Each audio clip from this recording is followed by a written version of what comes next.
Hello, hello guys, comment nou ye? Se Sami Dorothy ki entre la kayo ak yon nouvel video kote ke li wala pran nou fe ju pomme de terre ak carotte. Mwen konen nou remen, me konsa tou ke mwen remen nou tou mes amou, pa neglije. Invite yon zanmi ou, yon fami ou kapap pase abone avek chanel la ki kapap ede nou grandi chanel la pou plis video. Sou chanel Sami Dorothy ki wap jwen tretman pou cheve, wap jwen reset, epi wap jwen vlog, wap jwen an pil bel bagay. Si nou pe bezwen pou nou pa perdi okazyon sa yo, pa neglije abone. Bon, ki sa wap ton, ki fe boko abone toujou mes amou. Ok, nou pral pati nan reset ji a ki nan bezwen pomme de terre, nan bezwen carotte, nan bezwen let, nan bezwen let Nestlé, nan bezwen fromaj, suk. Nou pral komanse. Ok guys.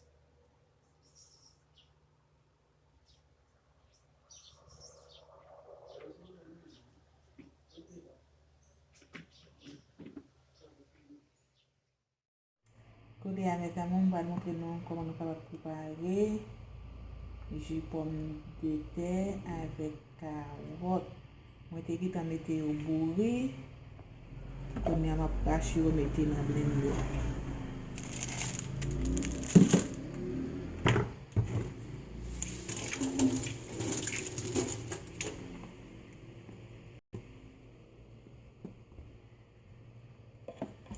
C'est un jus qui est vraiment bon. Si tu es petit ou besoin gros, vous pouvez capable utiliser juste ça. Il est vraiment bon.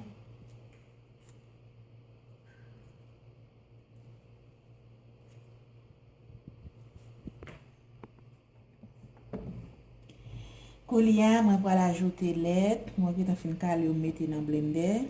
Koulia, moi vais ajouter lait.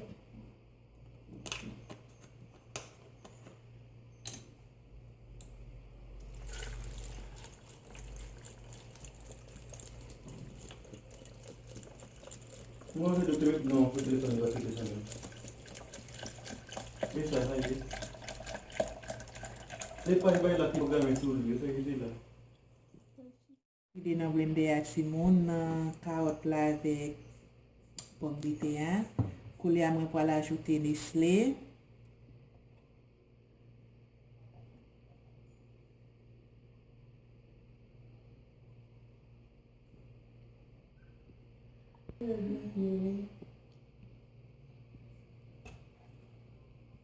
Ok. Koudia m va ajouter yon grain fromage.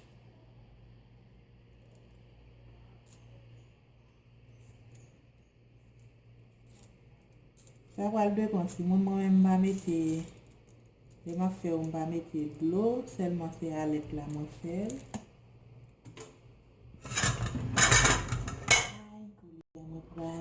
Blender, moi pas mettre glace non. Si que moi t'a utilisé le même moment que me fait là si mon t'a pour sur les champs, moi t'a mettre glace. Puisque me déjà boire jus déjà pour y a c'est dans frigidaire me m'a fini faire moi mettre dans frigidaire. M'a plugué. OK.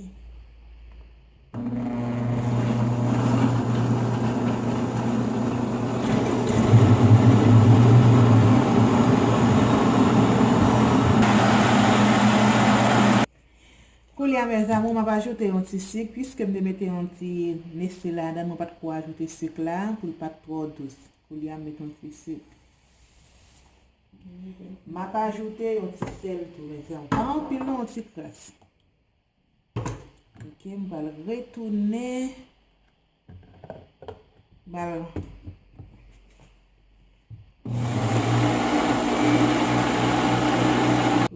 vider.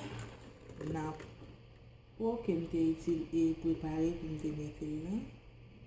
Mais j'y ai mis ça. Si vous voulez faire un moelle dans ça. Vous êtes capable de jouer ça, jouer ça. Jouer ça fait un jus qui est vraiment bon, mes amours, mais j'y ai.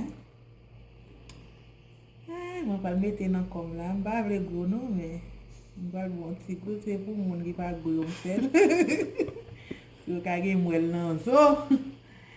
Ok, Ok, si ki yo te reme te video ta, mes amou, pa bliye ki te un komente pou mwen yon like. E pi pataje video pou mwen mes amou. E pi, ciao ciao.